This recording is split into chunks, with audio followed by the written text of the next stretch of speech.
Secretary Kerry, my question to you is printing a lot of new money and opening a bunch of new public banks a real way to pay for this Green New Deal project proposal?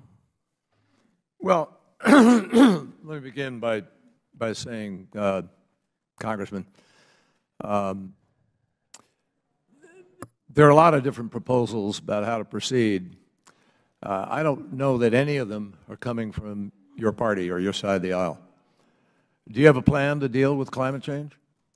I think you said you're not sure of the science. But my focus is on how we're going to move forward. And, you know, we all have some differences with one piece of legislation or another. But in proposing what she has proposed, together with Senator Markey, Congresswoman Ocasio-Cortez has, in fact, offered more leadership in one day or in 1 week than President Trump has in his lifetime on this subject. So we're talking about it.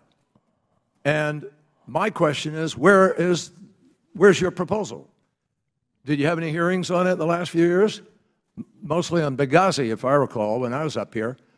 So I think what we ought to do is stop the politics. This was former Democratic presidential nominee John Kerry during a House Oversight Committee hearing on climate change and its impact on national security. And per usual, Republicans are delaying taking action on climate change through the same tired refrains, including this one in which Republican lawmaker James Comer from Kentucky says that there's no way to pay for it. But Kerry doesn't fall for the trap of getting into the weeds in a bad faith argument that Republicans have no intention of taking seriously. For Republicans, the Green New Deal is not about affordability, because somehow they always manage to find money for their agenda items, like a bloated military budget and a $1.5 trillion tax cut for corporations and the ultra-rich.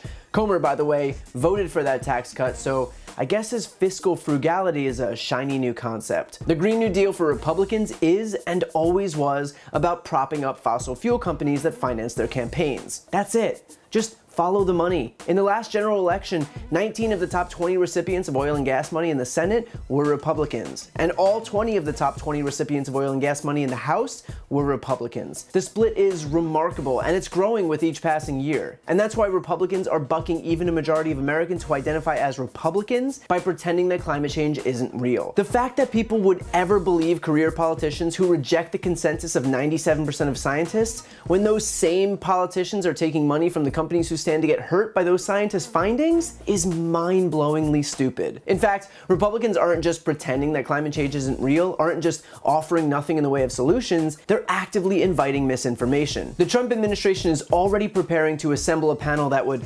assess whether climate change even poses a national security threat, which is a foregone conclusion by the government's own intelligence community. The panel is being spearheaded by William Happer, who has said that carbon emissions from climate change aren't a pollutant, but rather an asset. If it actually sounds ridiculous when saying it out loud, that's because it's ridiculous when saying it out loud. The fact is that the effects of climate change are already taking a toll on this country and the world.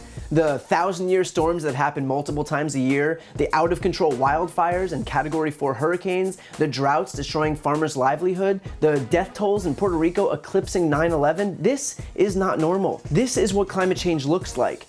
It's already here. It's like we've been shot in the head and Republicans are claiming that guns don't even exist. They're lying and they're doing it for money. So if Republicans are deriding John Kerry and AOC for the Green New Deal, are pushing back with everything they got, it's not because they're scared that it's a bad idea, it's because they're scared that it's a good one.